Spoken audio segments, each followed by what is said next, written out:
நீ நான் காதல் சீரியல்ல இனிய எபிசோட்ல என்ன நடந்திருக்கு அப்படிங்கிறத பார்க்கலாம். இப்ப ராகவ் வந்ததுனால முரளி அங்கருந்து ஓடி போய் ஒரு இடத்துல ஒளிஞ்சுகிட்டு என்ன நடக்குது அப்படின்னு பார்க்குறாப்புல.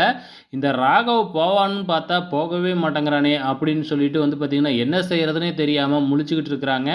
ஸோ இப்ப முகூர்த்த நேரம் வேறயா நெருங்கிக்கிட்டே இருக்கு. மாப்பிள்ளைய காணோம் அப்படின்னு ஐயரு சொன்ன உடனே எல்லாருமே தேட ஆரம்பிக்கிறாங்க. ஸோ நெறைய இடத்துல எல்லா இடத்துலயுமே தேடி பார்க்குறாங்க. முரளி எங்கேயுமே இல்ல. ஸோ முரளிய காணுமே அப்படின்னு வந்து சொன்ன உடனே வந்து பார்த்தீங்கன்னா, முரளி வந்து பார்த்தீங்கன்னா, ஒருத்தவங்கள செட் பண்ணி கூட்டிட்டு வந்திருக்காங்க இல்லையா?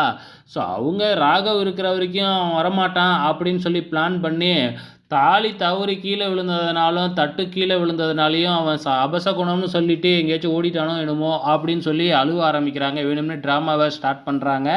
இதெல்லாம் நடந்துகிட்டு இருக்கிறப்ப, இங்க வந்து பார்த்தீங்கன்னா, அபி வந்து என்ன செய்றதுன்னே தெரியாம, கல்யாணம் நின்னது சந்தோஷமா, இல்ல கவலையா அப்படின்னு தெரியாம அப்படியே அமைதியாவே இருந்துகிட்டு இருக்கிறாங்க.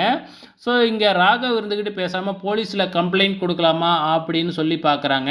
ஐய்யயோ! போலீஸா அப்படின்னு சொன்ன உடனே பாட்டிக்கு பயம் வந்து அப்படியே மயக்கம் போட்டு விழுகுற மாதிரி ஆக்ட் பண்ண ஆரம்பிச்சர்றாங்க. முரளி இதுக்கப்புறமும் இங்க இருந்தா நம்ம தான் வசமா மாட்டிக்குவோம். பேசாம இங்கேருந்து ஃபர்ஸ்ட்டு எஸ்கேப் ஆயிடுவோம் அப்படின்னு சொல்லிட்டு, அங்கேருந்து எஸ்கேப் ஆயிடுறாரு. ஸோ வந்தவங்க எல்லாருமே வந்து பார்த்தீங்கன்னா, கிளம்பி போக ஆரம்பிக்கிறாங்க. கடைசியா ஐயரும் வந்து பார்த்தீங்கன்னா, முகூர்த்த நேரம் தவறிடுச்சுங்க. இதுக்கப்புறம் கல்யாணம் பண்ண முடியாதுன்னு அவரும் எஸ்கேப் ஆகி ஓடிட்டாரு. ஸோ அதுக்கப்புறம் வந்து பார்த்தீங்கன்னா, சிவராமன் வந்து பார்த்தீங்கன்னா, பயங்கரமா ஃபீல் பண்ண ஆரம்பிக்கிறாங்க.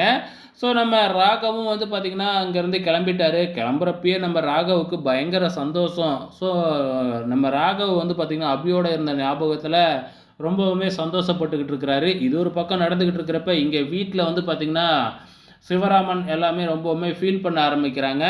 ஸோ இதுக்கப்புறம் அபி என்ன சொல்லுவாங்க, "எது நடக்குதோ அதுதான்ப்பா நடக்கும். இதுக்கப்புறம் நான் வந்து பார்த்தீங்கன்னா, உங்களோட ஆப்பரேஷன தான் நம்ம பார்க்கணும்." அப்படிங்கிற மாதிரி சொல்லிட்டாங்க. இங்க வந்து பார்த்தீங்கன்னா, நம்ம ராகவுக்காக எல்லாருமே காத்துக்கிட்டு இருக்காங்க. ராகவ் வீட்ல வந்ததுக்கப்புறம் எல்லா உண்மையுமே சொல்லிடுறாப்புல. இங்க சுந்தரி நான் அவ்வளோ சொல்லியும் நீ கிளம்பி போயிட்டல்ல, அப்படிங்கிற மாதிரி வந்து பார்த்தீங்கன்னா திட்டிக்கிட்டு இருக்கிறாங்க. வெயிட் பண்ணி பார்க்கலாம் நாளைக்கு என்ன நடக்குதுன்னு.